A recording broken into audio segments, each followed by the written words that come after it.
ಬ್ರ್ಯಾಂಡ್ಗೆಲ್ಲ ಹಂಗೆ ಹಾಕೋದು.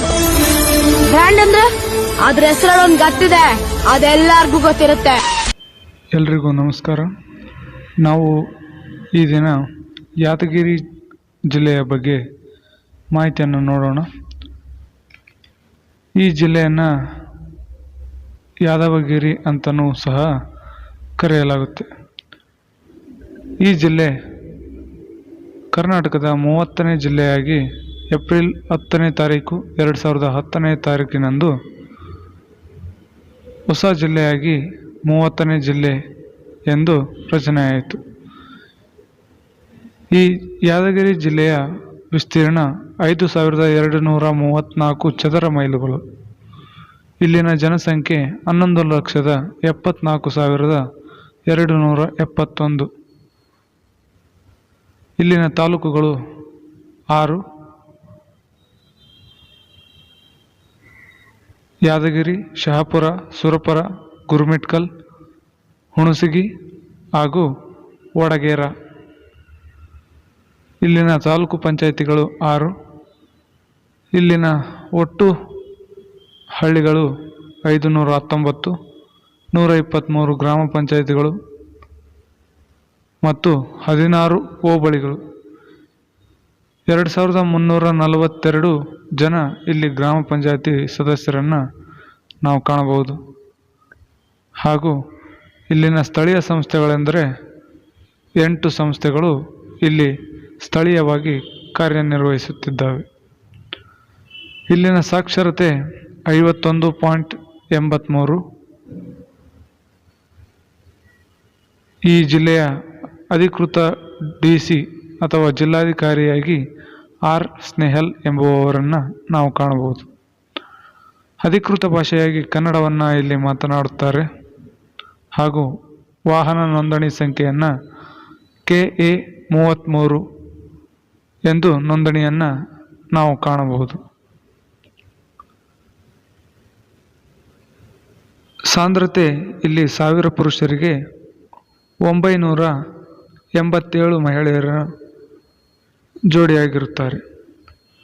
84.99% ಹಿಂದೂಗಳು, 13.23% ಮುಸ್ಲಿಮರು, 0.74% ಕ್ರಿಶ್ಚಿಯನ್ನರು, 0.64% ಬುದ್ಧರು, 0.36% ಇತರೆ. ಇಲ್ಲಿ 933 ಪ್ರಾಥಮಿಕ ಶಾಲೆಗಳು, 464 ಕಿರಿಯ ಪ್ರಾಥಮಿಕ ಶಾಲೆಗಳು, 469 ಉನ್ನತ ಪ್ರಾಥಮಿಕ ಶಾಲೆಗಳು, 121 ಪ್ರೌಢಶಾಲೆಗಳು, 1223 ಅಂಗನವಾಡಿಗಳು ಕೇಂದ್ರಗಳನ್ನು ನಾವು ಇಲ್ಲಿ ಕಾಣಬಹುದು. 605 ಶಾಲೆಗಳಲ್ಲಿ 464 ಶಾಲೆಗಳು ಶಿಕ್ಷಣ ಇಲಾಖೆಯಿಂದ, 1 ಶಾಲೆ ಸಮಾಜ ಕಲ್ಯಾಣ ಇಲಾಖೆಯಿಂದ, 3 ಅನುದಾನಿತ ಶಾಲೆಗಳು ಮತ್ತು 137 ಅನುದಾನ ರಹಿತ ಶಾಲೆಗಳು ಇಲ್ಲಿ ನಾವು ಕಾಣಬಹುದು. 587 ಉನ್ನತ ಪ್ರಾಥಮಿಕ ಶಿಕ್ಷಣ ಶಾಲೆಗಳಲ್ಲಿ 469 ಶಿಕ್ಷಣ ಇಲಾಖೆಯಿಂದ, 15 ಸಮಾಜ ಕಲ್ಯಾಣ ಇಲಾಖೆಯಿಂದ, 26 ಅನುದಾನಿತ, 77 ಅನುದಾನ ರಹಿತ ಶಾಲೆಗಳನ್ನು ನಾವು ಈ ಯಾದಗಿರಿಯಲ್ಲಿ ನೋಡಬಹುದು. ಹಾಗೂ 200 ಪ್ರೌಢಶಾಲೆಗಳ ಪೈಕಿ 119 ಶಿಕ್ಷಣ ಇಲಾಖೆಯಿಂದ ಇಲ್ಲಿ ಶಾಲೆಗಳು ನಡೆಯುತ್ತಿವೆ. ವೈದ್ಯಕೀಯ ವಿಚಾರಕ್ಕೆ ಬಂದಾಗ ಜಿಲ್ಲೆಯಲ್ಲಿ 3 ಆಸ್ಪತ್ರೆಗಳು ಆಯುರ್ವೇದಿಕ ಆಸ್ಪತ್ರೆಗಳಾಗಿದ್ದು, 37 ಸಾರ್ವಜನಿಕ ಆರೋಗ್ಯ ಕೇಂದ್ರಗಳು, 6 ಸಮುದಾಯ ಆರೋಗ್ಯ ಕೇಂದ್ರಗಳು, 20 ಔಷಧಾಲಯಗಳು ಮತ್ತು 120 ಕುಟುಂಬ ಕಲ್ಯಾಣ ಉಪಕೇಂದ್ರಗಳಿವೆ. ಇನ್ನು ಈ ಯಾದಗಿರಿಯ ಇತಿಹಾಸಕ್ಕೆ ಬಂದರೆ, ಈ ಯಾದಗಿರಿಯಲ್ಲಿ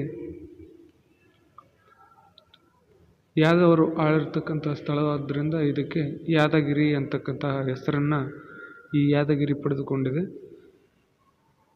ಇದು ಸಂಪದ್ಭರಿತ ಇತಿಹಾಸವನ್ನು ಹೊಂದಿದ ಜಿಲ್ಲೆಯಾಗಿದ್ದು, ದಕ್ಷಿಣದ ಪ್ರಸಿದ್ಧ ವಂಶಗಳಾದ ಶಾತವಾಹನರು, ಬಾದಾಮಿ ಚಾಲುಕ್ಯರು, ರಾಷ್ಟ್ರಕೂಟರು, ಎಲ್ಲರೂ ಈ ಪ್ರದೇಶವನ್ನು ಆಳಿದ ಹಾಗೂ ರಾಜಧಾನಿಯನ್ನಾಗಿ ಮಾಡಿಕೊಂಡ ಇತಿಹಾಸವೂ ಸಹ ನಾವು ಕಾಣಬಹುದು.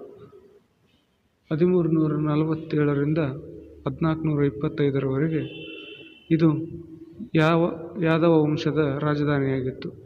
ಶಾಹಿಗಳು, ಆದಿಲ್ ಶಾಹಿಗಳು, ನಿಜಾಮ ಶಾಹಿಗಳು ಈ ಜಿಲ್ಲೆಯನ್ನು ಆಳ್ವಿಕೆ ಮಾಡಿದ್ದಾರೆ. 1657ರಲ್ಲಿ ಮೀರ್ ಜುಮ್ಲಾ ಆಕ್ರಮಣದಲ್ಲಿ ಇದು ಮೊಘಲರ ಕೈಗೆ ಬಂದಿತು. ನಂತರ ಹೈದರಾಬಾದಿನ ಅಸಫ್ ಜಾಹಿ ವಂಶದ ಸ್ಥಾಪನೆಯೊಂದಿಗೆ ಯಾದಗಿರಿ ಮತ್ತು ಗುಲ್ಬರ್ಗ ನಿಜಾಮರ ಕೈ ಆಡಳಿತಕ್ಕೆ ಬಂದವು. ಅದು 1724ರಿಂದ ಹೈದರಾಬಾದ್ ಕರ್ನಾಟಕದ ಸ್ವಾತಂತ್ರ್ಯದವರೆಗೂ ಅಂದರೆ 1948ರವರೆಗೂ ನಿಜಾಮರ ಕೈಯಲ್ಲಿ ಆ ಎರಡು ಜಿಲ್ಲೆಗಳು ಅಂದರೆ ಯಾದಗಿರಿ ಮತ್ತು ಗುಲ್ಬರ್ಗ ಜಿಲ್ಲೆಗಳು ಇದ್ದವು. 1863ರಲ್ಲಿ ನಿಜಾಮ ಸರ್ಕಾರ ಜಿಲ್ಲಾ ಬಂಡಿಯನ್ನು ರಚಿಸಿದಾಗ ಸುರಪುರ ಜಿಲ್ಲಾ ಕೇಂದ್ರವಾಗಿತ್ತು. 9 ತಾಲೂಕುಗಳು, ಅದರಲ್ಲಿ ಗುಲ್ಬರ್ಗವೂ ಸಹ ಒಂದಾಗಿತ್ತು. 1873ರಲ್ಲಿ ಗುಲ್ಬರ್ಗ 7 ತಾಲೂಕುಗಳೊಂದಿಗೆ ಪ್ರತ್ಯೇಕ ಜಿಲ್ಲೆಯಾಗಿ ರಚನೆಯಾಯಿತು. ಗುಲ್ಬರ್ಗ ಜಿಲ್ಲೆ ವಿಲೀನವಾಗಿದ್ದ ಯಾದಗಿರಿ ನಂತರ 2010ರಲ್ಲಿ ಏಪ್ರಿಲ್ 10ನೇ ತಾರೀಕಿನಂದು ಯಾದಗಿರಿ ಜಿಲ್ಲೆಯಾಗಿ ಕರ್ನಾಟಕದ ಹೊರಹೊಮ್ಮಿತು. ಯಾದಗಿರಿ ಜಿಲ್ಲೆ ಸಾಂಸ್ಕೃತಿಕ ಸಂಪ್ರದಾಯಗಳಲ್ಲಿ ಅತ್ಯಂತ ಶ್ರೀಮಂತ ಜಿಲ್ಲೆ. ಇಲ್ಲಿ ಫಲವತ್ತಾದ ಕಪ್ಪು ಮಣ್ಣು, ಬಂಪರ್ ರೆಡ್ ಗ್ರ್ಯಾಂಡ್ ಮತ್ತು ಜೋಳ ಬೆಳೆಗೆ ಹೆಸರುವಾಸಿಯಾದ ಈ ಜಿಲ್ಲೆ ರಾಜ್ಯದ ದಾಲ್ ಬೌಲ್ ಎಂದು ಪ್ರಸಿದ್ಧಿಯನ್ನು ಹೊಂದಿದೆ. ಇಲ್ಲಿ ಸಿಮೆಂಟ್ ಕೈಗಾರಿಕೆಗಳ ಸಮೂಹಕ್ಕೆ ಈ ಜಿಲ್ಲೆ ಹೆಸರುವಾಸಿ ಮತ್ತು ಮಳಖೇಡ ಸ್ಟೋನ್ ಎಂದು ಜನಪ್ರಿಯವಾಗಿರ್ತಕ್ಕಂಥ ಕಲ್ಲು ಕೂಡ ಇದೇ ಜಿಲ್ಲೆಯಲ್ಲೇ ಕಂಡುಬರ್ತಕ್ಕಂಥದ್ದು.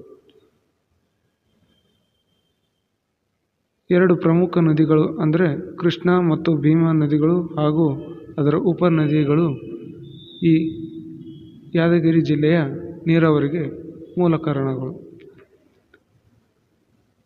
ಇವರ ಕೃಷ್ಣಾ ಮೇಲ್ದಂಡೆ ಯೋಜನೆ ಮತ್ತು ಶಹಾಪುರ ತಾಲೂಕಿನ ಬೆಂಡೆಬೆಂಬಲಿನಲ್ಲಿ ಕೋರ್ ಗ್ರೀನ್ ಸಕ್ಕರೆ ಕಾರ್ಖಾನೆ ಇನ್ನೂ ಪ್ರಾರಂಭವಾಗಿಲ್ಲ. ಇವರ ಎಷ್ಟೋ ವರ್ಷದ ಬೇಡಿಕೆಗಳು ಕೃಷ್ಣಾ ಮೇಲ್ದಂಡೆ ಯೋಜನೆ ಮತ್ತು ಕೋರ್ ಗ್ರೀನ್ ಸಕ್ಕರೆ ಕಾರ್ಖಾನೆ ಇನ್ನೂ ಪ್ರಾರಂಭವಾಗಿಲ್ಲ ಎಂತಕ್ಕಂಥ ಹೋರಾಟವನ್ನು ಯಾದಗಿರಿ ಜಿಲ್ಲೆಯವರು ಮಾಡ್ತಾಯಿದ್ದಾರೆ. ಕೈಗಾರಿಕೆ ವಲಯದಲ್ಲಿ ಸಿಮೆಂಟ್, ಜವಳಿ, ಚರ್ಮ ಮತ್ತು ರಾಸಾಯನಿಕ ಉತ್ಪಾದನೆಯಲ್ಲಿ ಹೆಸರುವಾಸಿ ಜಿಲ್ಲೆಯಾಗಿದೆ. ಭೀಮರಾಯನ ಗುಡಿಯಲ್ಲಿ ಕೃಷಿ ಕಾಲೇಜು ಸಹ ಇದೆ.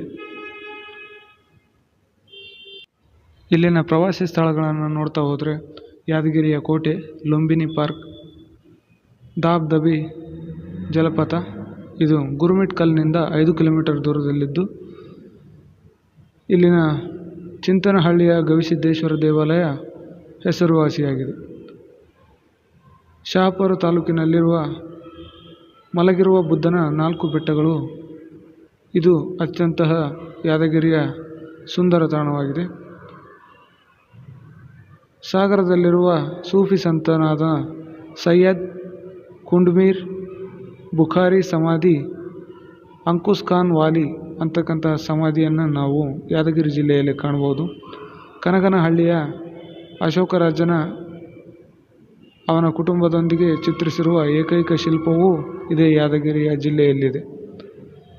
ಸನ್ನತಿ 54 ಶಕ್ತಿಪೀಠಗಳಲ್ಲಿ ಒಂದಾದ 2500 ವರ್ಷದ ಹಳೆಯದಾದಂತಹ ಇತಿಹಾಸವನ್ನು ಒಳಗೊಂಡಿದೆ ಈ ಸನ್ನತಿ ಅಂತಕ್ಕಂತಹ ಪ್ರದೇಶ. ಅಬ್ಬೆ ತುಮಕೂರು ಶ್ರೀ ವಿಶ್ವಾರಾಧ್ಯರ ಸಮಾಧಿಯನ್ನು ನಾವಿಲ್ಲಿ ನೋಡಬಹುದು.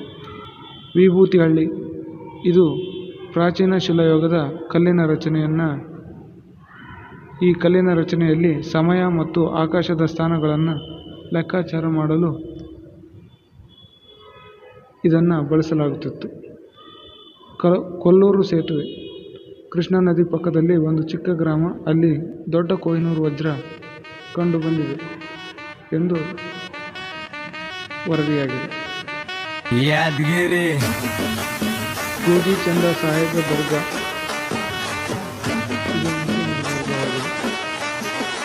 ಇದು ಯಾದಗಿರಿಯ ಪ್ರಮುಖ ಸ್ಥಳಗಳಲ್ಲಿ ಇದು ಕೂಡ ಒಂದು. ಹುಣಸಿಗಿ ಕಂದು ಬಣ್ಣದ ಚರ್ಚ್ನಿಂದ ಮಾಡಲ್ಪಟ್ಟ 15,000ಕ್ಕೂ ಹೆಚ್ಚು ವಿವಿಧ ಉದ್ದೇಶ ಕಲ್ಲಿನ ಉಪಕರಣಗಳು ಇಲ್ಲಿ ಕಾಣಬಹುದು. ಈ ಯಾದಗಿರಿಯ ಲೋಕಸಭಾ ಕ್ಷೇತ್ರ